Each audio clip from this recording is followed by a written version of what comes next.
Monsieur le Président Emmanuel Macron, je suis l'épouse de Narek Samsonyan, prisonnier politique arménien.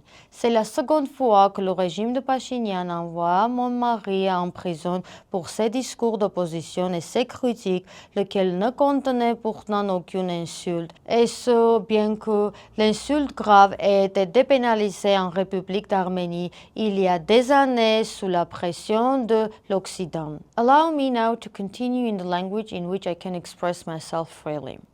My husband is the co-author and co-host of the famous political podcast Իմնեմնիմի, which is broadcast on YouTube and has a growing audience. Now a criminal case has been initiated against him under the article of hooliganism. This is because during an episode of the podcast, my husband addressed the public insults made by members of the government and civil contract MPs against him and his co-host SAGATELYAN. Specifically, while directing his response to the Speaker of the National Assembly, Narek Samsonyan, he used the word buttocks. According to Armenian law enforcement, the word buttocks uttered by my husband live on air in response to a filthy Facebook post containing profanity by the Speaker of National Assembly of the Republic of Armenia contained the corpus delicti of hooliganism. The fact is that days before being imprisoned, my husband and Vazgen hosted the third President of the Republic of Armenia, Sir Sargsyan, on their Իմնեմնիմի podcast and held a frank and free 7-hour conversation with the President. By dawn, after the broadcast concluded, Nikol Pashinyan had made several agitated Facebook posts, joined by his teammates who wrote numerous insulting Facebook posts and comments using filthy vocabulary directed at the podcast host and the third president. It was precisely at that time that the Speaker of the National Assembly, in his regular Facebook post, called my husband and Vazgen sons of bitches. He received an incomparably mild response involving the use of the word buttocks during the subsequent broadcast. For this, he appealed to law enforcement to initiate a criminal case against my husband and Vazgen. The regime's law enforcement, without thinking about the law or legality, undertook the duty of fabricating a criminal case. The next day, masked officers of the National Security Service Alpha Squad entered our house, searched it in front of me and our young daughters, twisted my husband's arms using Pashinyan's favorite methods and detained him, even though he offered no resistance and was complying with all demands of the law enforcement officers. At the same hour, the same scenario was unfolding at Vazgen Sagatelyan's house, as well as at the office of the AntiFake.am media outlet. They groundlessly confiscated all equipment from the news outlet, all computers, all cameras, filming drones, microphones and recording devices, tripods, the office security camera DVR, batteries, memory cards, chargers, power banks, all necessary devices for live broadcasting and the equipment and cables ensuring broadcast sound and audio clarity.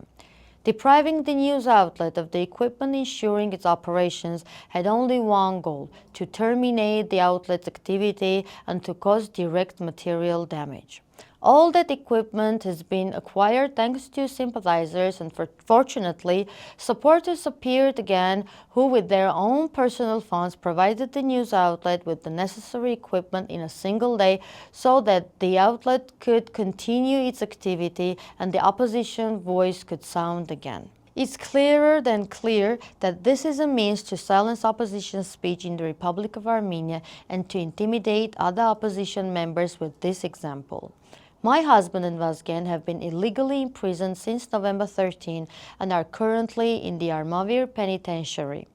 Their visits are banned as if they have killed someone or handed the homeland over to the enemy for personal gain.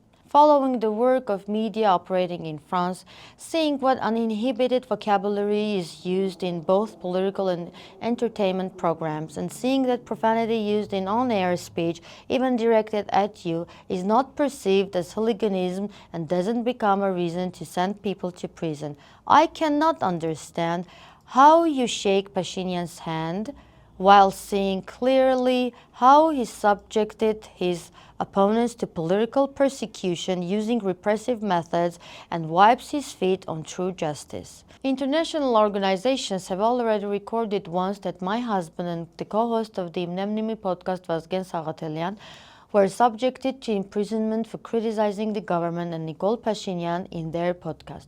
You can find this formulation in the 2024 reports of Freedom House and Amnesty International. The Freedom House report even published the link in the footage of my husband's being brutally detained. The European Federation of Journalists also condemned the abuse of criminal legislation by the Armenian authorities to suppress freedom of the press and speech. Local organizations have also condemned this modus operandi of the authorities and demanded the immediate release of Narek Samsonyan. The International Center for the Development of Parliamentarism also prepared a report on the Իմնեմնիմի case.